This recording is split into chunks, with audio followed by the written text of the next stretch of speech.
Eu cumprimento a todos com a graça e a paz do Senhor Jesus. Amém? Vamos meditar em mais uma porção da palavra de Deus que se encontra no Evangelho de João, no capítulo 4, apenas 2 versículos, versos 23 e 24, que vai dizer assim: Mas vem a hora e já chegou, em que os verdadeiros adoradores adorarão ao Pai em espírito e em verdade, porque são estes que o Pai procura para seus adoradores. Deus é espírito, e importa que seus adoradores o adorem em espírito e em verdade.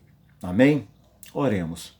Senhor Deus e eterno Pai, mais uma vez a Tua palavra está aberta, Deus, que ela venha falar ao coração de cada um que ouvir esta palavra, Pai. E eu seja humildemente um instrumento nas Tuas mãos. É a oração que eu faço em o nome de Jesus. Amém e amém. Meu querido, minha querida, o contexto aqui desses 2 versículos, Jesus, quando conversa com a samaritana, ali junto ao poço onde ela vinha beber água, e pede para que ela dê água a beber a Jesus, e Jesus fala com ela: se você beber da água que eu te der, você nunca mais terá sede.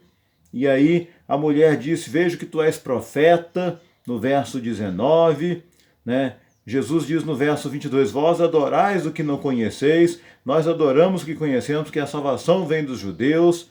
E aí Jesus fala que são estes que o Pai procura para seus verdadeiros adoradores. Deus é espírito e importa que os seus adoradores o adorem em espírito e em verdade. Em cima desse versículo, Deus quer que nós o adoremos em espírito e em verdade, baseado aqui no livro do pastor Rick Renner, Uma Vida com Propósito. Eu quero dizer para você, começar dizendo, e vou dizer ao longo desta minha mensagem: você não está aqui por acaso. Você já parou para pensar nisso? Que você não está aqui por acaso? Você não nasceu por acaso? Tudo na nossa vida, na sua vida, meu amado, meu irmão, meu amigo, começa em Deus. Você já parou para refletir isso? Que tudo começa em Deus? Você nasceu de acordo com os propósitos dele, ou seja, de Deus, para cumprir os propósitos de Deus. E você não nasceu para cumprir os propósitos seus, pessoais, para você ter uma realização pessoal, para que você tenha paz de espírito na sua vida, na sua família, para que você tenha felicidade. Não. Você não nasceu para isso. De repente, se você não entendia até hoje o porquê você nasceu, tudo começa em Deus. Jó, escrevendo lá no capítulo 12, no verso de número 10, vai dizer que a vida de todas as criaturas está nas mãos de Deus. E é Ele quem mantém todas as pessoas com vida. Então, nossa vida está nas mãos de Deus. As nossas vidas estão nas mãos de Deus. Você foi feito por Deus e para Deus. Você entende isso? Que enquanto não compreender isso, a vida não vai ter sentido, vai ser uma vida vazia, uma vida sem razão. Você vai viver por viver, vai viver um dia após outro. Acorda, passa um dia, dorme, acorda no dia seguinte, e assim vai passando dias, semanas e anos. Nós temos procurado viver para Deus ou para nós mesmos? Qual tem sido o objetivo da nossa vida? Qual tem sido o propósito? Viver para Deus ou para nós mesmos? O apóstolo Paulo, escrevendo lá em Filipenses, ele vai dizer que para mim o viver é Cristo e o morrer é lucro. Morrer para Paulo era lucro, mas viver, ele queria viver para Cristo. Eu não sei o que hei de escolher. Estar com Cristo, diz Paulo, é incomparavelmente melhor. Mas enquanto ele não ia encontrar com Cristo, ele queria viver para Cristo. Então Jó vai dizer que a vida de toda criatura está nas mãos de Deus e é Ele que mantém todas as pessoas com vida. Porque tudo começa em Deus e você não é um acidente, não é obra do acaso. Deus nunca faz nada por acaso, Deus não comete erros. Se você já leu o Salmo 139, se não leu, leia com atenção, quando no verso 16 ele vai dizer assim, o salmista: Antes do meu corpo ser formado, tu já havias planejado todos os meus dias, cada um deles registrado no teu livro. Então, antes de nós nascermos, o salmista vai mostrar aqui do poder de Deus, da sabedoria de Deus, que ele já tinha escrito todos os nossos dias, lá quando nós estávamos sendo formados no seio da nossa mãe, meu amado, minha amada, porque Deus planejou onde você nasceria, como você nasceria, onde você viveria, Deus planejou tudo. De repente você não nasceu em Caconde, mas hoje você mora em Caconde, ou vice-versa. Mas Deus planejou tudo na sua vida. Você foi criado para ser alvo do amor de Deus. 1 João, capítulo 4, verso 8, que diz que Deus é amor. Deus, ele não tem amor para dar, ele é o próprio amor. E o amor dele foi tanto que ele entregou o seu filho por nós, sendo nós ainda pecadores. Diz lá em João 3,16. Deus fez isso porque ele te ama. Então você não é um acidente. De repente você está pensando que a sua vida não tem sentido, não tem razão de viver. Deus ama você. Saiba disso. Jesus te ama. Quando ninguém mais demonstre amor para você, não se esqueça que Jesus te ama. E você foi criado por Deus, você que não é um acidente, foi criado para ser eterno. Você sabia disso? Nós fomos criados para ser eterno. Mas onde eu vou passar a minha eternidade? Com Cristo no céu ou sem Cristo no inferno com o diabo e seus anjos? O lugar onde eu escolho, onde eu quero passar a minha eternidade é agora, enquanto estou com vida. Porque Paulo vai lembrar para mim e para você em 2 Coríntios, capítulo 5, verso 1, que se a nossa casa terrestre, deste tabernáculo desfizer, temos da parte de Deus um edifício, casa, não feita por mãos, eterna nos céus. Se a nossa casa terrestre, nosso corpo aqui, acabar, morrer, nós temos uma casa eterna nos céus. Que Jesus disse lá em João que eu vou e vou vos preparar um lugar. E quando eu vou, eu voltarei para vos levar para este lugar. Meu irmão, minha irmã. Eu não quero alarmar ninguém aqui, mas um dia o nosso coração vai parar de bater. Um dia nós cremos que Jesus voltará para buscar a sua igreja. E você está preparado para morar eternamente com Cristo? Essa é a pergunta que eu faço. Você não está aqui por acaso. Você foi criado para ser eterno. Então, meu querido, nosso relacionamento aqui na terra vai determinar o nosso relacionamento com Deus na eternidade. Como é que está o meu relacionamento com Deus hoje, aqui? Eu tenho procurado buscar Ele cada vez mais, através da leitura, da oração, da frequência aos cultos de uma igreja, aos trabalhos de uma igreja. Você tem procurado conhecer a vontade de Deus? Ou você está como Jó, que antes conhecia só de ouvir falar? Eu conheço Deus só de ouvir falar, mas o meu relacionamento com Ele é superficial. É superficial. Ou o seu relacionamento com Ele é aquele relacionamento íntimo, que você chora na presença desse Deus, desse Pai, e você derrama suas lágrimas, você clama, você tem fé, você crê. É para isso, meu querido. Você foi criado para ser eterno.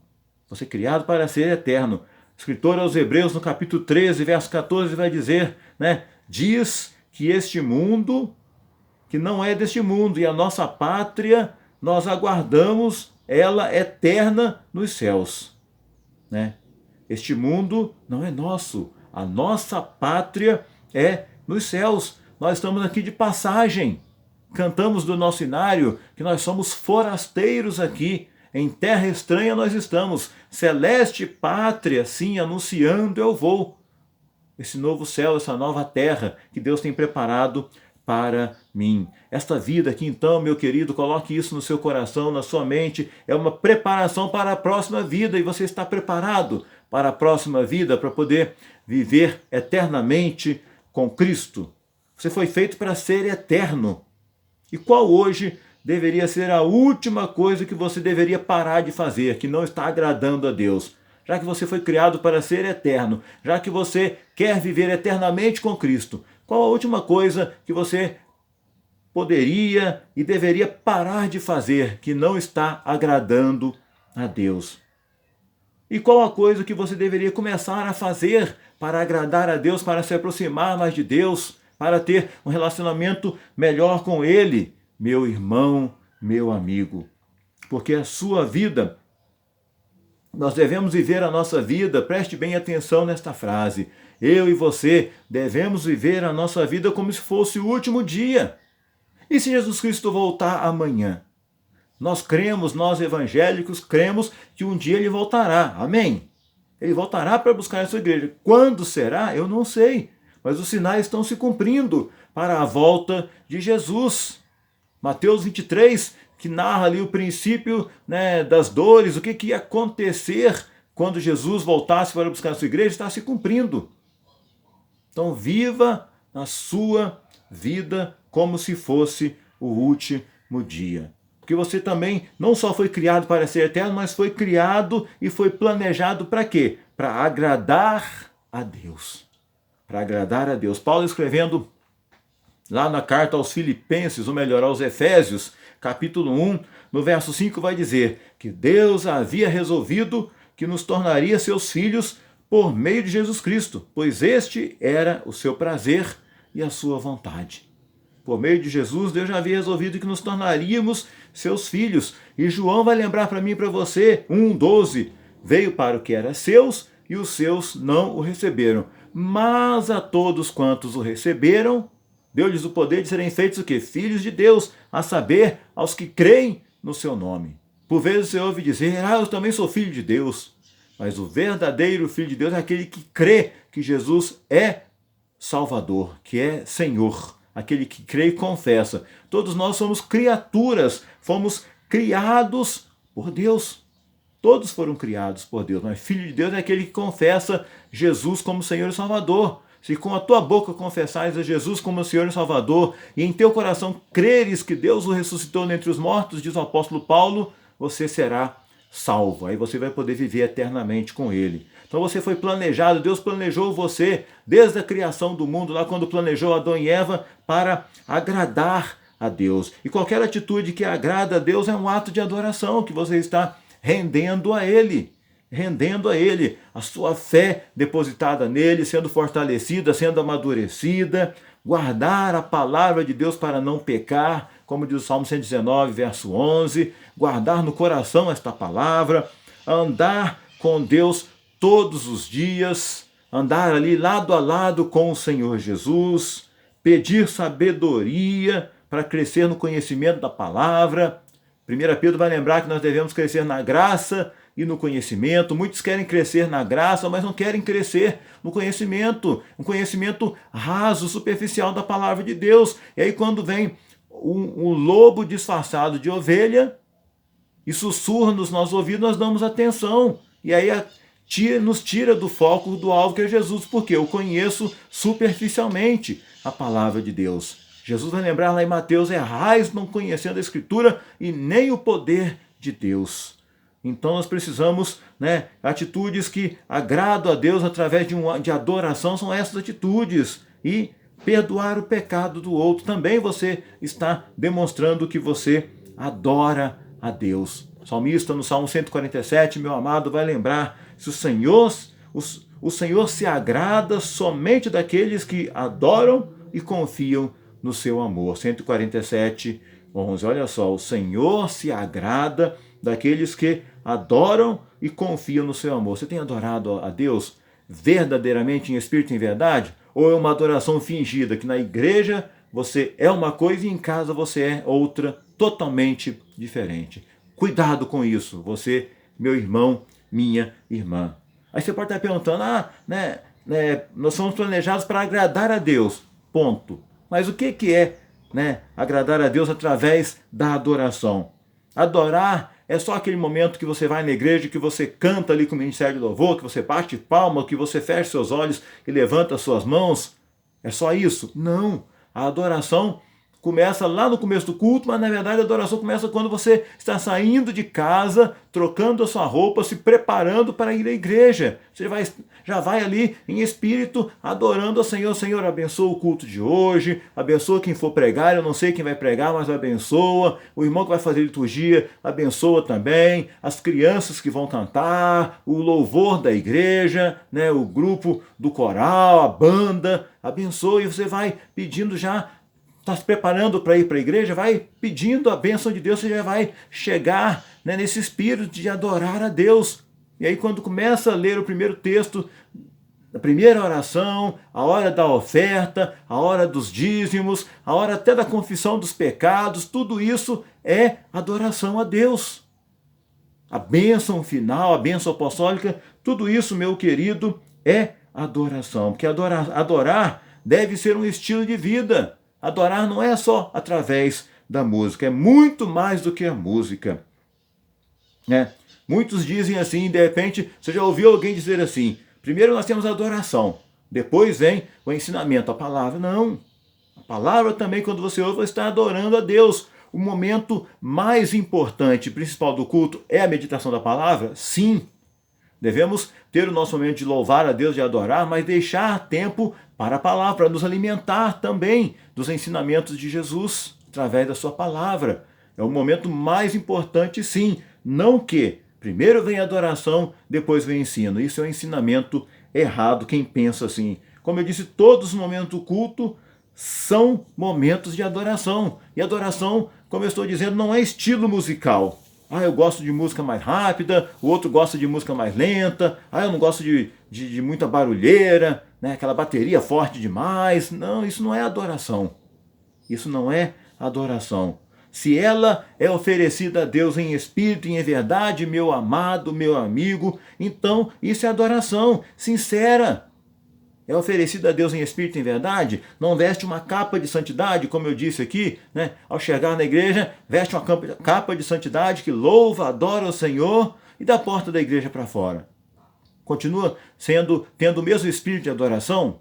A missionária, minha esposa, Anete, conta um testemunho de uma das igrejas que ela frequentou e participou antes de vir para cá, para Caconde, né? Durante o culto ali, o irmão do louvor adorando, né? Parecia que ele estava chegando aos céus na hora da adoração. E aí acabou o culto, quando a missionária chega na porta da igreja, vê aquele irmão respondendo o seu filho, brigando com o seu filho, beliscando o seu filho, batendo no filho, já na porta da igreja. Que adoração é essa? Que na hora ali do culto você, parece que está, demonstra uma coisa que não é sincero. Que não é sincero. Porque a adoração, meu amado, entenda isso. Você não está aqui por acaso. Você foi planejado para agradar a Deus. Você foi criado para ser eterno e não é um acidente a sua criação. Você está com vida hoje ouvindo esta palavra e adorando a Deus em uma igreja evangélica. Porque a adoração não é para o nosso benefício. Eu amei a adoração de hoje. Está errado quem pensa desse jeito. Não aproveitei nada da adoração de hoje. Também está errado, porque não é para você, é para Deus. Deus tem que se agradar da sua adoração. A sua oração, a sua adoração tem que chegar até o trono da graça de Deus, tem que passar do teto da sua casa, do teto da igreja. E muitas vezes a nossa motivação está sendo errada.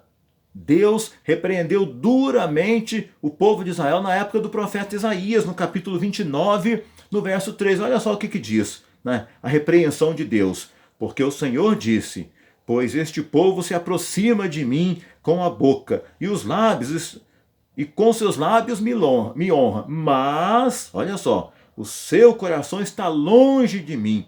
O seu temor para comigo consiste em só mandamento de homens em que foi instruído. O povo ali, na época do contexto aqui do profeta Isaías, o povo estava adorando sem entusiasmo, estava sendo hipócrita. No capítulo 1 do profeta Isaías, Deus já questiona, reclama que não estava aceitando a oferta do povo. Tanto é que Deus fala para o povo ali no capítulo 1 de Isaías, lavai as vossas mãos, as vossas vestes, eu não aceito sua oferta, seu sacrifício. E tudo isso é hipocrisia, e tem muita gente hipócrita dentro da igreja adorando para mostrar, para as pessoas, querendo receber elogio das pessoas muitas vezes, mas não é. Adorar, como eu disse aqui, né? Adorar é um estilo de vida, não é parte musical. Não, é muito mais do que música. É um estilo de vida. O povo estava numa hipocrisia, numa cegueira espiritual. E você está dentro de uma igreja adorando ao Senhor, está ainda na cegueira espiritual? Peça a Deus para te libertar desta cegueira, meu querido. O povo estava, como eu disse aqui, né? As pessoas estavam oferecendo a Deus orações e Deus não estava ouvindo. Um louvor fingido, palavras vazias. O que você tem oferecido a Deus? Um coração sincero? Coração contrito, diz o salmista, não o desprezarás, ó Deus. E sobre oferecer a Deus algo, né? A boca fala daquilo que o coração está cheio, disse o Senhor Jesus, escrevendo lá em Mateus. Nosso coração está cheio de quê? Para sair da nossa boca, coisas que agradam a Deus. Porque, como eu disse, você foi planejado para agradar a Deus e através da adoração você está agradando a Deus. O profeta Samuel, novamente usado por Deus, vai repreender o rei. Vai repreender o rei aqui no capítulo 1 de Samuel, 1 Samuel 15, 22, ao rei Saul, vai dizer assim, ó: tem porventura o Senhor tanto em prazer e holocaustos e sacrifício, enquanto se obedeça a sua palavra? Eis que obedecer é melhor do que o sacrificar, e o atender é melhor do que a gordura de carneiros. Saul tinha desobedecido a ordem de Deus e achou melhor, né, que Deus ia se agradar do seu sacrifício, do melhor do carneiro ali, das ovelhas que ele separou, mas não. Obedecer é melhor do que sacrificar. Adoração não é para o nosso benefício, não é para o nosso benefício, é para agradar a Deus e não a nós, meu amado. Então a adoração não é parte da sua vida, não deve ser. Coloque isso no seu coração se você fazer isso até hoje. A adoração não é parte da sua vida, não é só no momento que você está na igreja ali, não é só no momento do louvor, não, meu amado. Ela é a sua vida. Não adore somente nos cultos. O salmista vai lembrar aqui no Salmo 105, verso 4, procurem a ajuda de Deus e estejam sempre na sua presença. No 113, verso 3, cantem glórias e louve ao Senhor, desde o nascer até o pôr do sol. Desde o amanhecer até o findar do dia, louve ao Senhor. Adore ao Senhor. Na Bíblia a gente encontra pessoas que louvaram a Deus no trabalho, em casa e até mesmo na prisão. Lembra de Paulo e Silas? Preso, acorrentado, louvando a Deus. E o resultado foi que eles foram libertos daquela prisão. E até mesmo na cama, a primeira coisa que nós deveríamos fazer, já acordar pela manhã adorando ao Senhor. Adorando ao Senhor. Paulo vai lembrar lá em Coríntios 10, 31, 1 Coríntios, portanto, quer comais, quer bebais ou façais qualquer outra coisa, fazei tudo para a glória de Deus. Tudo que você fizer, faça para a glória de Deus. É isso que Deus estava falando aqui com aquela mulher de Samaria.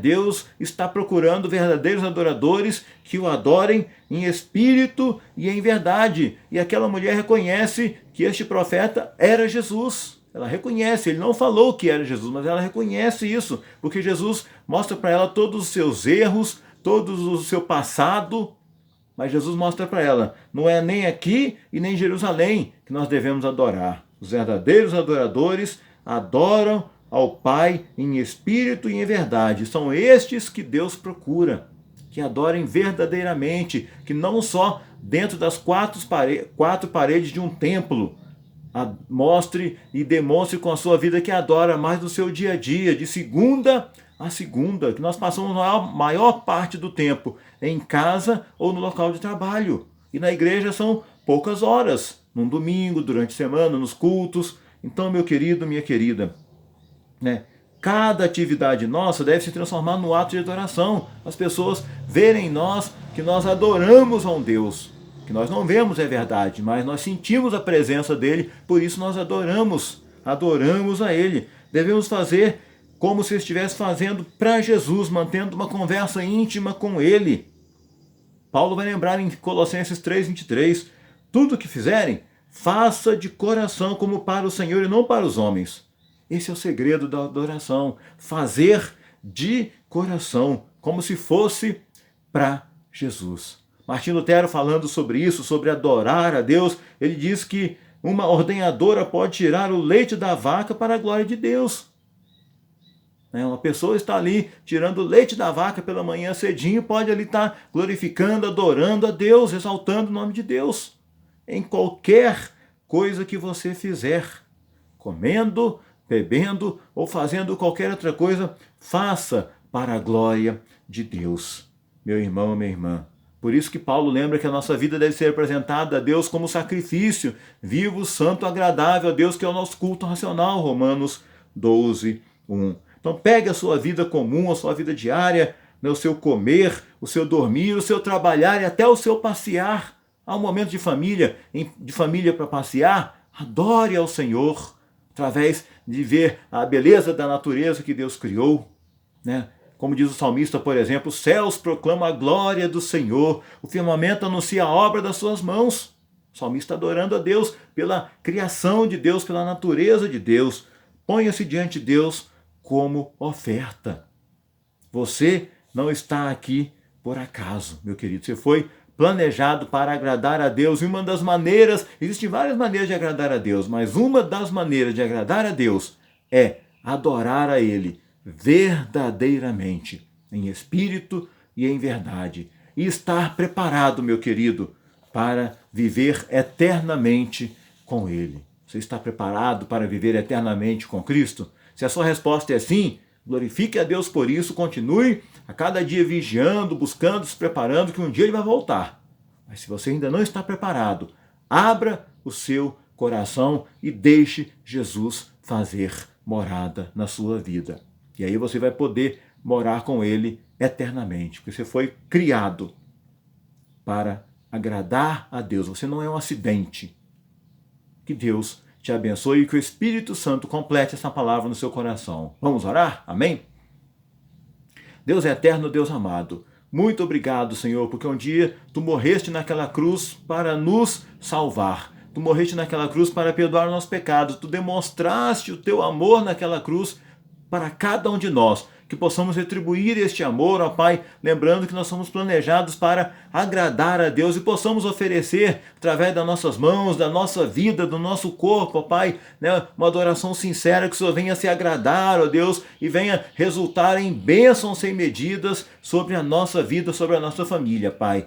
Perdoa-nos se temos falhado, se o Senhor não tem se agradado da nossa adoração. Nos perdoa, Pai, se tínhamos entendimento errado do que era adorar até agora, Pai, que daqui para frente possamos entender melhor através desta mensagem e viver isso na nossa vida, Pai, e sermos canal de bênção na vida de outros. Oramos, ó Deus, abençoando cada família, cada criança, cada jovem que ouvir esta palavra, em o nome de Jesus, hoje e para todos sempre. Amém e amém. Que Jesus te abençoe grandemente.